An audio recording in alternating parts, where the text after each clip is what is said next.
With us, a special guest. We have a special Frenchman and a former candidate.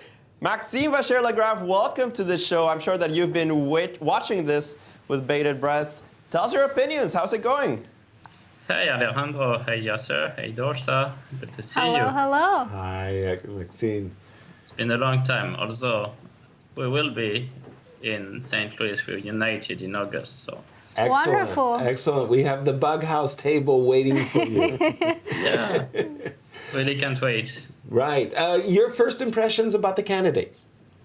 Well, one thing was not a surprise for me is that Nepo was playing good. Like I thought he would perform well. I thought he would be one of the contenders. I thought there would be four main contenders for the victory. So it was Jan, it was Fabi, it was Ding, and it was Alireza.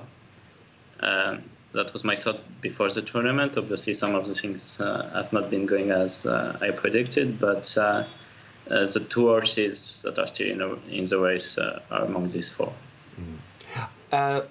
Talk about Alireza's performance. You're Frenchman. Exactly. Right? Yeah, I must say it's been a difficult tournament for him, although he must have been relieved that he was had to win yesterday, finally. He's been trying very hard. There's been a few things that have not been working for him. Sometimes his preparation has been working, but lately it hasn't been so great in the last few games.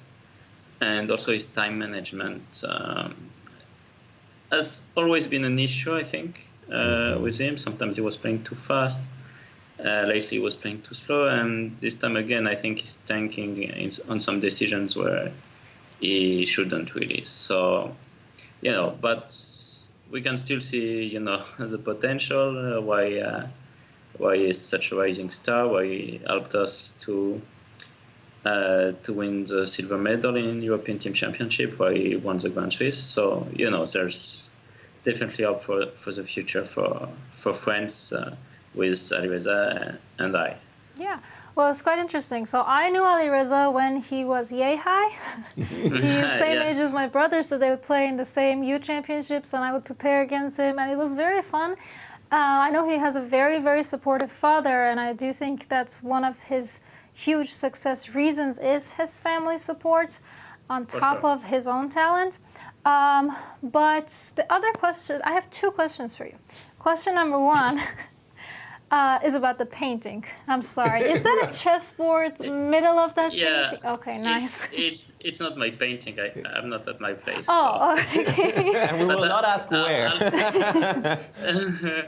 I'm at a friend's place. No, nice. That's a very capturing image. Nothing so dramatic. I was going to compliment you on your good taste as well. Get out of here. You're faking it. It's fake news. It's not very fake nice. news. Yeah, you don't want to see my apartment. I thought it was a French impressionist painting with some chessboard. I thought it was maybe a goldfish. No, that's a chessboard in the middle. That's very wonderful. Okay, that takes care of question number one. Non-art question.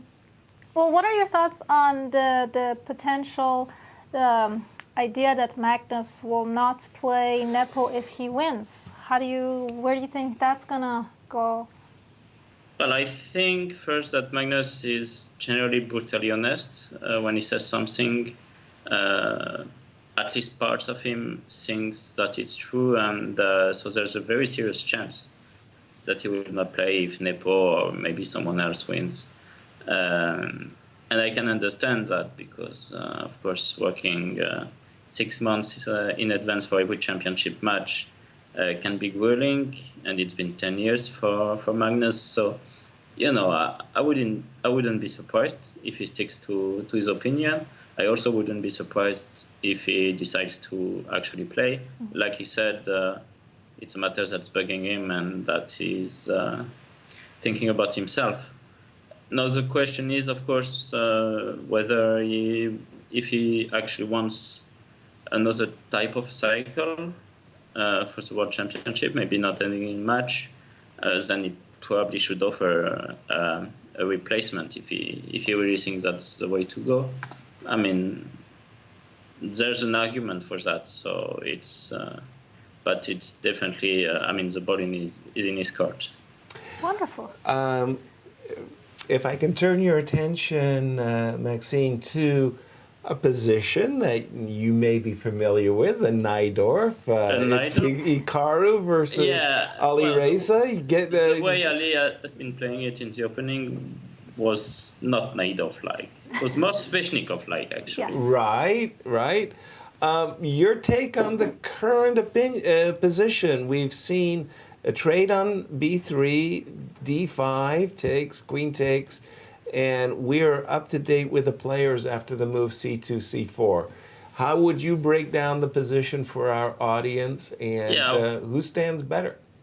I will say two things. So one thing is that I think this position should be better for white in general, even though there's chances, of course, for Ali Reza because it's such a dynamic position.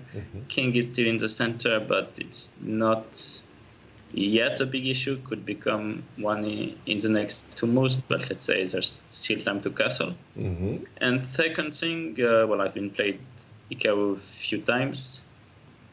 I think this is a kind of position that you kind of want to avoid against him. And this is why I'm surprised that Ali Reza went straight into position where I'm going to grill you on that one, Maxime. When you say this type of position is what you want to avoid with Hikaru, what factors of the position is it that you think Hikaru does very well? Yeah, it's just very open position, lots of things to calculate, lots of potential for initiative for Hikaru, like he's not going to be stuck in defense. And that's why I'm surprised, because if we see the opening from the start, where Hikaru played knight f3, after e5, lots of options are just, like the main line is bishop e7, bishop c4, castle, and then bishop e6. It's just a quite slow, quite long game. I mean, I'm not saying that Hikaru is a bad player in there, for sure not, but I think he's a better player in the position we currently have on the board. And it just feels like this idea could be interesting. But like personally, if I had been using this idea, it would have been against another player. I see from Hikaru's point of view, he's just played the move c4, and it looks to me like that's a preparatory move to play rook to d5 and seize the open d file. Maybe rook a5 and rook d5, same idea. I kind of like white's position, Maxime. Yeah, that's basically what I'm saying. So c4 is still a very responsible move, because in endgames you definitely don't want this sort of endgames with opponent b3 being kind of stuck now. Right. And we can see that Ali Reza played bishop g7, it's gonna castle. We can see his time management. Again, like, I've not been following the whole game, but it's been like 20 move stops, Yeah. And he has 27 minutes left, so... Yeah, not even 20. He's on move 17. Okay, yeah. 17. So Hikaru doesn't have that much time left, so that means that it was a difficult position to navigate. I mean, like, there's a reason that you're done on 27 minutes after so few moves, but still it strikes me as an issue because things are definitely not over from here. Like, it's not gonna be a course. No, not at all, Ed. By the way, as I'm looking at the position, I'm attracted to the move rook d5. But Maxime, what I would love to see the move knight f5 takes e3. Yeah, and so then g4, yeah. Yeah, and then the white knight taking over possession of the. So, like, if I could play queen and this, I got a dream position, right? I don't really like queen c2, because after queen e6, I don't know what we've achieved. Which was queen e4. You see, I on the panel, I have a reputation. No, this is true. No, queen e6 was subpar reaction. No, queen e6 was bad. Okay. So actually, queen c2 is interesting. I was thinking even about something more direct. Now that Alireza played bishop g7, Yes. he closed his options for rook g8. So g4 struck me as an option. Right, trying to force To that. do the same thing, Yeah. basically. Wow. Okay, that's lifting your kimono, though. You're Yeah, exposing yourself, MVL. Ouch. Yeah, I must have the knight e7. Not a I'm good not look. really sure It's what not I a good want, look. but maybe knight h4. Ooh, yeah. Yeah. And this is No, this this is why what you want, yeah. Yeah, this is Yeah. the dream that you could establish a knight there. Wonderful. You mentioned that you're coming. Is definitely the safer option. Like I like it actually. Right.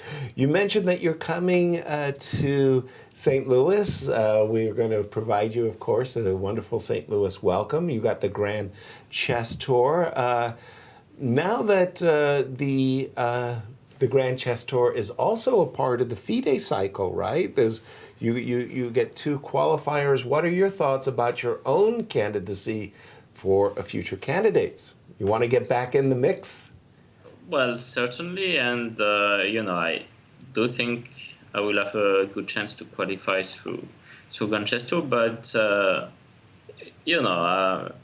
in any case, I would have been ready to fight for a spot among the candidates, because ultimately it's my goal to play the candidates and to win them, and then even ultimately to win the match. So it's I haven't qualified so often. I've been very often extremely close, and I still haven't given up. I do have another question for you as well, because I was looking on the live ratings, and I noticed that, there's so many players that are so wonderful, and they're very qualified, and they're definitely super grandmasters. In your opinion, what does it take to cross 2800 and stay on that level? Well, lately it's been basically only Magnus. Fair. We should be asking Magnus. Maybe. Yeah, Is your suggestion? I think so. But of course, like a lot of players have been, in the past few years managing to get there and to stay there for at least a few months, like for me, or a few years, like Fabi, like Levon at some point, and maybe Dink. Although I think like the 2 most consistent players apart from Magnus in the last 10 years were Fabi and Levon. So I just think it's about it just means that every player who managed to cross 2800, like Shah, like myself, like Hikaru, at some point who had very high eyes, and like basically we were playing definitely at the level of Magnus for a few months, but we didn't manage to keep it that way. So I think it's a sort of stability that Magnus pushes to the extreme. That's kind of lacking maybe for some of us. Like we have stability definitely over 2750, quite close to 2800, but staying over 2800 is a real hassle. Yeah, the consistency factor is really remarkable there. All right, And we're going to ask you Alejandro. one more because we have you here and I want you analyzing stuff. We're going to have Nice. you Of work. course. We Yeah, got put the him to game work. between Richie and Dingler, and it's been crazy. A lot It's of been things have crazy. happened since we left it in the studio. But Black must is up a say- pawn. King's Yeah. stuck in the middle. Take us through your thought process. Black is not up a pawn now. Oh, it's Black to move, so Yeah. yeah. Yeah.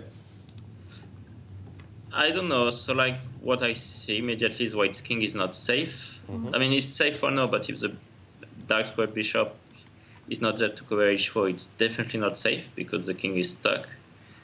Black's king cannot be called as safe for obvious reasons. So it's pretty much a mess.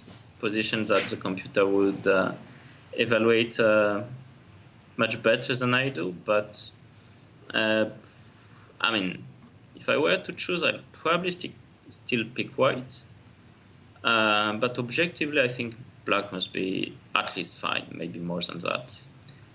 I must say that Ding has been playing better in the past few days, and well, it's satisfying because he had a pretty tough start of the event. On the personage of Ding Laren, he's a great player. Full stop, end of story. Yes. He works incredibly hard to get to the candidates, and when he gets to the candidates, it's almost like everything goes wrong. Why? Why? Well, it's amazing. Okay, so the first candidates, actually the first candidate that he played, he was remarkably consistent. I think he won one game, made 13 draws. So he was still gathering experience, but very solid performance, I would say. Second candidate he played was under very special circumstances, let's say. He was out in quarantine for like 2 weeks, maybe more. Before, after, I mean, I can understand that, not every player will react well to that, and he definitely didn't. So this time, I think it's on him, basically. Like, I'm just very surprised he hasn't played much over-the-board chess in the past few months. I mean, that one is not on him, and at least he could play over the board in China I think in April. Right. So that was more or less okay. But how do you get to the place only 3 days before? And alone. Like there's jet lag. I didn't know about a run, but that's something not great either. But like there's jet lag. We're just getting back with a touch of top-level chess. He hasn't seen all of those guys for 1 year now. So, I think he definitely would have wanted to be there like a week before, like 1 day per hour of jet lag, like that's the bare minimum. Time zone difference, absolutely. MVL, thank you so much for joining us. It's always a pleasure to see you. We look forward to your eventual arrival in St. Louis. Exactly. And to be there. You look very well. You look healthy. You look Nice. happy. Nice to see you. Yeah, I don't have the tension of playing as a candidate. That must be it. That's it. Yeah. Thank you. Thank you very much. Have Thank a you, great day. Maxime. Bye. Bye. And Wow.